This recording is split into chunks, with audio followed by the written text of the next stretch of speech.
आपने अमिताभ बच्चन की बात करी। आई थिंक एक बच्चन साहब के साथ में आप एक फिल्म कर रहे थे, लेकिन वो बनी नहीं बनी। जी, हमने कोशिश की दोनों ने बनाने की, हाँ। लेकिन वो नहीं बन सकी। कुछ आप कहिए कि हालात ऐसे थे, इसमें ना उनका कसूर था ना मेरा कसूर था। किसी वो कभी कभी हालात होते हैं तो आपको ऐसा लगता है कि ये पिक्चर ना अच्छी नहीं बनेगी। हम बनाते बनाते कभी कभी रुक जाते हैं, हमें लगता है कि ये पिक्चर बन नहीं पाएगी। बहुत सी चीजें थी, उसमें मेरा भी कसूर था। I was also at fault, क्योंकि मेरे अंदर पेशेंस बहुत कम थी इसी उस दिनों में, और हर चीज जल्दी होनी चाहिए थी इसी। तो मैं ये कहूँगा कि वो हालात थे, और एक बहुत बड़ा मेरा भी दुर्भाग्य था कि मैं उनके साथ काम नहीं कर सका। कि हिंदुस्तान के बहुत से सबसे बेहतरीन एक्टर हैं वो बुरे से बुरा सीन भी इतना अच्छा करते हैं कि लिखने वाले को भी शर्म आ जाए, यार मैंने इतना तो अच्छा नहीं लिखा था जितना अमिताभ ने किया। So I am a great admirer of mister Amitabh Bachchan, and we are still friends, we are family friends. आज भी हमारी मोहब्बत है उनके साथ, उनको भी है हमारे साथ, दोनों का आदर है आपस में, परिवार में प्रेम है। लेकिन ये हर एक की कुंडली में लिखा होता है कि हमारी कुंडली में नहीं थे अमिताभ साहब, तो नहीं हुआ। हो सकता है कल हो भी जाए। बिल्कुल। सुभाष जी, आपने पैशन की आपने बात करी कि आपने हमेशा पैशन से फिल्मों को बनाया है। कहाँ पर थिएटर में ताली पड़ी वो आपके ज्यादा इम्पोर्टेंट होता है। एक चीज जो कि बहुत ही आई थिंक नोटेबल रही है आपके आपके करियर में, और वो आपके म्यूजिक का जो रिस्पॉन्स आपका रहा है, और जिस तरीके का आपने म्यूजिक के ऊपर अपने टीम के साथ में काम किया है, I think that has been extraordinary. कर्ज की बात करें, हीरो की बात करें, हीरो में जो रेशमा का जो गाना है वो मतलब आज भी अगर कहीं पर भी वो अगर बजता है तो आदमी पूरे तरीके से लुफ्त एकदम बिल्कुल खो जाता है उसके अंदर। और इंटरेस्टिंग चीज ये है कि आपके म्यूजिक में एक जो मिश्रण आपने किया है कमर्शियल और आर्ट की तरफ। जैसे अगर रेशमा के गाने की बात करें, वो इतना it is so artistic, it has been sung so artistic, it has been written so artistically. आप मतलब you emphasized a lot on your lyric writers. आनंद बख्शी साहब ने आपके साथ में काम किया है और कमाल का काम किया है। फिर उसके बाद सौदागर में इलू इलू, very commercial song, and became जो उस दौर के लोग थे उनको पता होगा कि वो गाना क्या था, मतलब इन टर्म्स ऑफ जो उसकी पॉपुलैरिटी थी, वो किस किस्म की पॉपुलैरिटी देखिए। खलनायक की अगर बात करें, परदेश के गानों की बात करें, ताल के गानों की बात करें, ये जो म्यूजिक की तरफ जो आपका एक जो पैशन था, जो एक दीवानगी जिसको कह सकते हैं, वो क्यों आपके लिए इतना इम्पोर्टेंट? बचपन से, from my childhood, music always attracted me. So जब मैं बड़ा हुआ तो उसमें मुझे तीन म्यूजिक जो थे, तीन किस्म के म्यूजिक बहुत अट्रैक्ट किए। It was a strange combination for me. Folk music, classical music और वेस्टर्न म्यूजिक, ये तीनों मैं स्कूल में सुना करता था। फोक म्यूजिक तो बजता ही था, दिल्ली में थे हम लोग, हरियाणा में थे, उस तरफ थे। और क्लासिकल म्यूजिक भी सुनने जाते थे बड़े गुलाम अली खान साहब को, जब कॉलेज में थे, स्कूल में थे। और जब मैं घर आता था तो घर में स्कूल से 7 से 2 के बीच में शिफ्ट होती है हमारी स्कूल के बाद, घर पहुंचे तो 2 से 3 बजे तक जो रेडियो बजता था उसमें सब वेस्टर्न सिम्फनी बजती थी, तो मैं रेडियो को वेस्टर्न सिम्फनी सुनता था। आप सोचिए कि अब तीनों का जो कॉम्बिनेशन है वो हमारी फिल्मों में आया। फिल्मों में अगर आप देखेंगे तो तीन जो है प्रधान संगीत है, folk music, classical music and western combination. All arrangements, all orchestras are based on the western music. Folk music लेकर हम लोग उसके ऊपर वेस्टर्न म्यूजिक डालते हैं, वो आप कहिए वो हिंदी सिनेमा का म्यूजिक बनता है या इंडियन सिनेमा का म्यूजिक बनता है। फिल्म का म्यूजिक बनता ही ऐसे है। आज भी हमारे, आप कितने देखो, आज के लेटेस्ट गाने में भी देखो तो आप देखेंगे फोक सॉन्ग होंगे, गेंदा फूल हो या दूसरा हो या कारे वजरा हो, होता है ना। तो सारे गाने फोक सॉन्ग आज भी पॉपुलर होते हैं, बिकॉज हमारे भारतीयों के दिलों में, दिमाग में हिंदुस्तानी म्यूजिक है। हम शास्त्रीय संगीत और क्लासिकल म्यूजिक का आज भी कदर करते हैं, नहीं जानते, लेकिन जब सुनते हैं तो कुछ होता है। हमें जानना जरूरी नहीं है, कुछ होना जरूरी है। जब म्यूजिक आपको छूता है, आपके रगों को, आपके खून को, तो लगता है कि ये है म्यूजिक, ये संगीत है। तो ये तीनों भाषाएं जो थी उनके साथ में, शैलियों के साथ मैं बड़ा हुआ, और फिर जब मैं म्यूजिक डायरेक्टर के साथ मिला तो वो सभी बहुत अच्छे थे, लक्ष्मीकांत प्यारेलाल, कल्याण जी, आनंद जी, अनु मलिक, श्रावण नदीम, फिर रहमान साहब रहे, तो अच्छे अच्छे म्यूजिक कंपोजर थे मेरे साथ।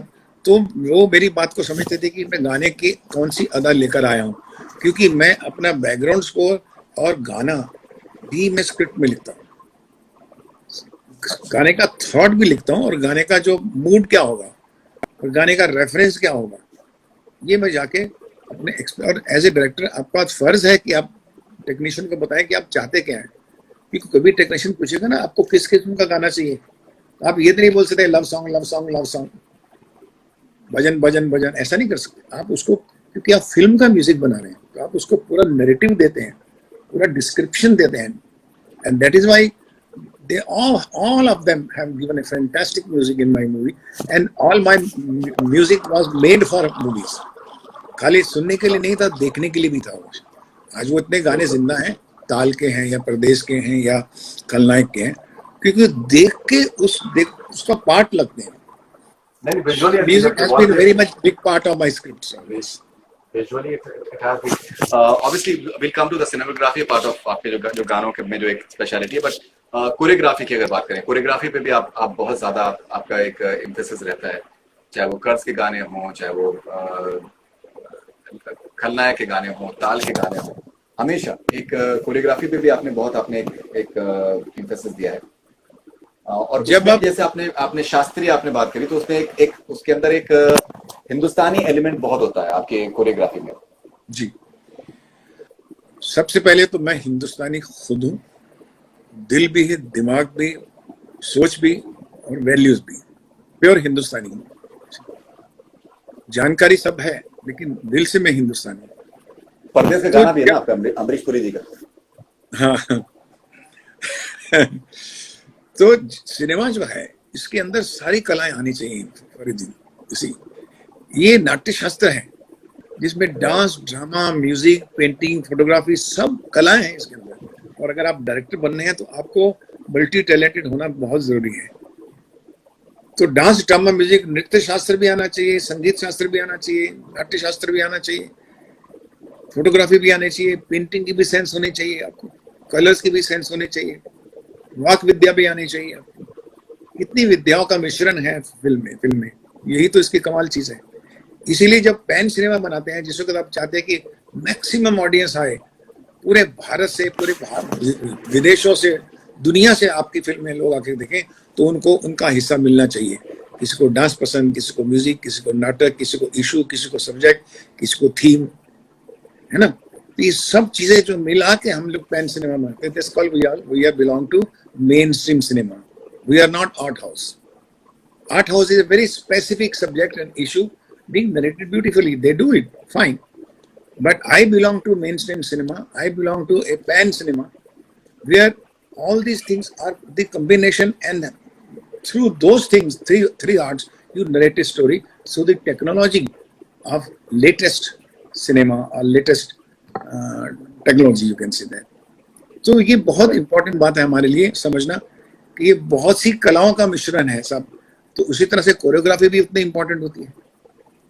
आप देखिए कि हमारे जितने महाकाव्य हैं वो हमेशा नृत्य में पेश हुए हैं, रामलीलाएं भी नृत्य में आई हैं। अब जितने हैं हमारे नृत्य, तो एक बहुत बड़ा हमारा एक अपना हुनर है, हिंदुस्तान की एक धरोहर है मैं कहूँगा। एंड हमारे हीरोइंस बहुत अच्छी, वैजयंती माला से लेके हेमा मालिनी से Madhuri Dixit, Sridevi, they were great dancers. Hema Malini, so they have projected the whole play through their expressions, through their भाव, through their मुद्रा, through their body language. So वो भी एक कहानी बताती थी। अगर चोली के पीछे कहाँ है, तो उसकी आंखों में शरारत भी है। अगर उसने बड़ा दुख दीना और राम जी कहा है, तो उसकी आंखों में, अगर उसने कहा है ताल से ताल मिला, तो एक है उसमें अपनी बात। आग लगे लग जाए, इस टूटे दिल की पीर सही ना जाए, आई लव माई इंडिया, हर कर्म अपना करेंगे। तो वो एक्सप्रेशन नाटक के हैं जो संगीत से और नृत्य से आते हैं, एक्सप्रेशन होते हैं। बिल्कुल बिल्कुल बिल्कुल। राम लखन आपकी एक कमाल की आपकी हिट पिक्चर है, और उसके जो गाना बहुत मशहूर हुआ था 1 2 का 4, सो उसको उसको मोहम्मद अजीज साहब ने गाया था उसको। तो उनकी उनकी जब भी उनका देहांत हुआ कुछ टाइम पहले, तो मैंने सोनू निगम के साथ में एक मैंने इंटरव्यू किया था, बिकॉज उनको मे भी शायद सोनू जी का भी मानना था और काफ़ी लोगों का मानना था कि उनको उस तरीके का एक फेयरवेल नहीं दिया गया उनके मृत्यु के बाद में, जो कि वो डिजर्व करते थे कंसिडरिंग इतने कमाल के उन्होंने गाए हैं। आप कैसे याद करते हैं मोहम्मद अजीज को और इस गाने को 1 2 का 4? देखिए, दो चीजें होती हैं। एक तो फनकार होता है जो फनकार अपने आप को आगे बढ़ाता चला जाता है। अगर एक गाना गाया, फिर दूसरा, फिर 2 साल बाद, 5 साल बाद, 10 साल बाद आप देखेंगे। आज देखिए सोनू निगम जो थे, पहले मोहम्मद रफी साहब की कॉपी करते थे, और उसका उनके गाने गाते थे ज्यादातर और पॉपुलर हुए स्टेज पे। Today Sonu Nigam is an institution in himself. आज वो खुद एक अपने आप में लिविंग लीजेंड है। He creates and he has made his voice differently, his art of singing is differently, art of singing, उसका क्राफ्ट क्या है वो भी अपना बनाया उन्होंने, इवॉल्व हुए। और कुछ लोग होते हैं फनकार जो इवॉल्व नहीं होते, वो उसी पुरानी चीज को कैश करते रहते हैं और उसी से वो जाने भी जाते हैं और उसी से उनका जीवन चलता रहता है। वो उधर जाके स्टेशन हो जाते हैं। तो ये जो थे अपने मुन्ना नाम बोलते थे उसको, ये जब 1 2 का 4 दिया तो बिल्कुल रफी साहब की आवाज से थे। हमने बोला यार ऐसा लग रहा है रफी साहब आ गए वापस, and we really enjoyed. But then we also told him कि देखो तुम इसमें हिट हो गए हो, लेकिन अभी तुमको अपना स्टाइल बनाना पड़ेगा, अपना काम करना, अपना करना पड़ेगा, याद रखना। और जब तुम अपना जैसे करते जाओगे तुम इवॉल्व होते चले जाओगे। शुरू में हम बच्चे सब लोग बड़ों को कॉपी करते हैं, लेकिन बाद में इंडिविजुअल होना बहुत जरूरी होता है। बाकी रही बात कि वो जब चले गए, उन्होंने भी जिंदगी में 30 साल फिर बहुत अच्छा, लेकिन पुराने गाने गाते रहे और उसी पर वो अपना जीवन चलाते रहे। लेकिन जब आपने ये कही, उसमें 2 बातें होती हैं कि कुछ लोग वैसे भी फनकार शाही होते हैं, वो मार्केटिंग, पीआर, रिलेशनशिप में ज्यादा, वो बहुत शरीफ आदमी थे। He was very shy guy. I like him a lot. बहुत ही हलीम, मतलब एब्सोल्युटली जिसको कह सकते प्यारा सा लड़का था, लेकिन वो दुनियादारी को नहीं जानते थे, दुनिया से ज्यादा उसका ताल्लुक भी नहीं था।